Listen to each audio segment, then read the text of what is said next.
Unnao case में जो दोषी व्यक्ति हैं कुलदीप सिंह सेंगर, जब से पता चला है इस महिला को, यानी कि जो पीड़ित महिला है, तब से ये कहीं रट लगा रही है कि भाई अगर वो बाहर आ रहे हैं तो हमको जेल में डाल दिया जाए, हमारी जान को खतरा है और हमें बचा लीजिए। सरकार से गुहार कर रही हैं, धरना प्रदर्शन हो रहा है जगह जगह पर, दिल्ली, हरियाणा, जहां से मन करे लोग इनकी समर्थन दे रहे हैं और इनके पीछे लोग खड़े भी हो रहे हैं कि भाई इसको सजा, मतलब जो इसके दोषी हैं उनको सजा मिलना चाहिए।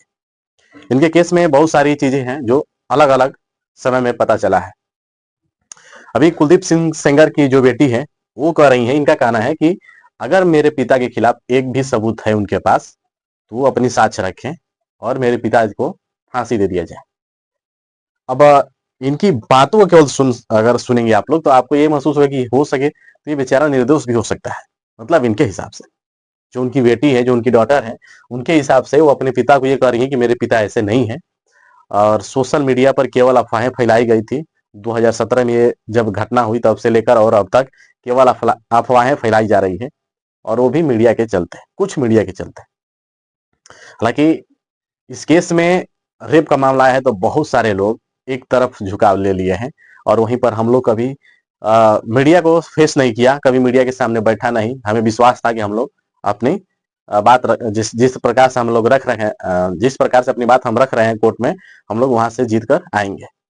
लेकिन इस पर इतना दबाव बनाया गया, मीडिया इसको इतना चलाया कि हमारे पिता को फिर से जेल में रहने के लिए मजबूर कर दिया गया।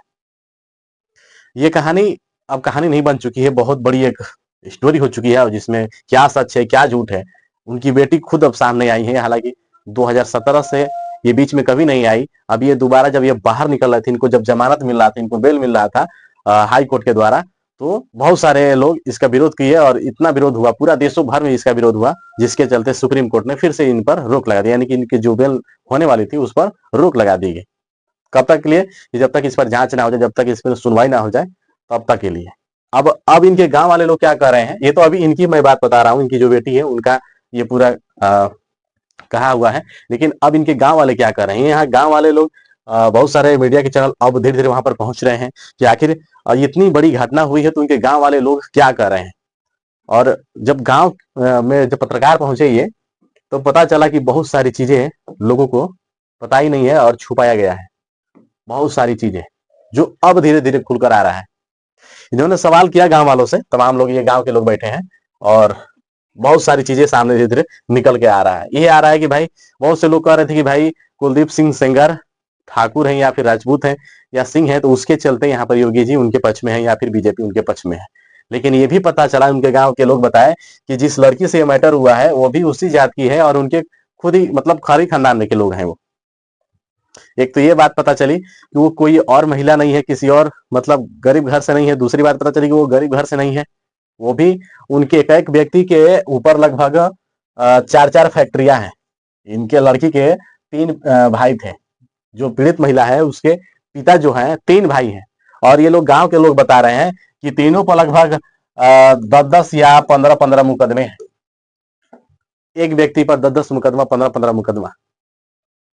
क्रिमिनल थे। गांव के लोग बता रहे हैं कि वो लोग, उनके चाचा, उनके पिता क्रिमिनल थे, और उन पर अगर आप लोग इतिहास उन लोगों का निकालवाएंगे, उनका अगर निकलवाएंगे थाना से, तो सारा कुछ मिल जाएगा। ये पूरे गांव के लोग ये बात मतलब खुलासा कर रहे हैं। तो क्या क्या चीज कर रहे हैं, एक तो उनकी जात की पता चल गई, ठीक है, दूसरी गरीबी पता चल गई, गरीब नहीं है, और तीसरी कि वो लोग कमजोर परिवार से भी नहीं है। इनके उस लड़की के अभी मामा इस वीडियो में दिखाई देते हैं, और वो बताते हैं कि मेरे ऊपर भी मुझे दबाव बनाया जा रहा है कि आप सच ना बोलें किसी के सामने, और इसमें पूरा षड्यंत्र रचा गया है। उस लड़की के मामा खुद बोले हैं, वो कल का वीडियो है एक, और इसी प्रकार के न्यूज पत्रकार गए थे और कवर करने के लिए, तो वहां पर उनको संजोग से मिल गए, या फिर कहे कि वहां पर थे, और वो जब मिले तो उन्होंने बताया कि लड़की जो ये केस की है पूरा सरासर झूठ है, और इस प्रकार की कभी कोई घटना नहीं हुई थी। हालांकि गांव वाले लोग ये कह रहे हैं कि कुलदीप सिंह सेंगर जो है गरीबों के लिए मसीहा थे, और ये बात गांव वाले की है।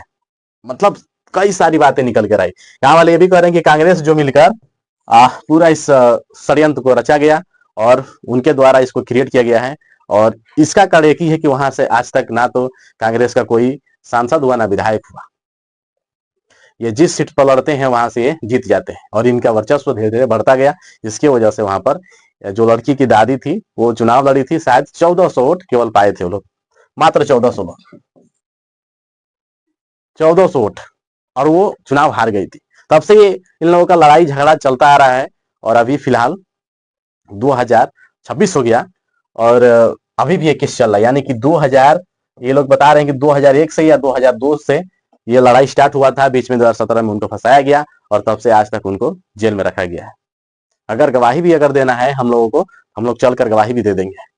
लेकिन पूरे गांव में एक भी लड़की के पक्ष में कोई भी बात नहीं व्यक्ति बोला। पूरे गांव में लगभग सभी पत्रकार, अलग अलग पत्रकार पहुंचे वहां पर, और लेकिन किसी भी मीडिया चैनल पर पूरे गांव में एक भी व्यक्ति उस लड़की के पक्ष में नहीं बोल रहा है। यहाँ तक कि लड़की के मामा खुद बोले हैं कि वो धमकी मुझे भी दिलवा रही है, और मेरे पास उसका प्रूफ है। वो अपना दिखा रहे थे मोबाइल, उसमें बता रहे थे कि इस प्रकार की मुझे धमकी दी जा रही है। हालांकि मैं केवल साक्ष्य बोला हूँ, जो सही है वही बोला हूँ। उनके साथ कभी रेप नहीं हुआ था। अब ये सारी चीजें अब तो जांच का विषय है, जांच होना चाहिए।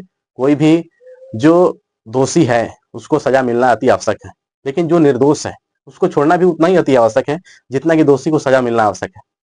खैर, आप लोग इस खबर के बारे में क्या सोचते हैं, और आप लोग इन गांव वालों के बारे में क्या सोचते हैं? हालांकि गांव में बहुत सारे जात के लोग हैं, एक ही जात के लोग नहीं है, और केवल एक ही पक्ष के लोग वहां पर बात कर रहे हैं कि भाई वो सही है, उनको फंसाया गया है। खैर, आप लोग क्या सोचते हैं इस खबर के बारे में? अपनी राय जरूर बताइएगा। तब तक के लिए जय श्री राम।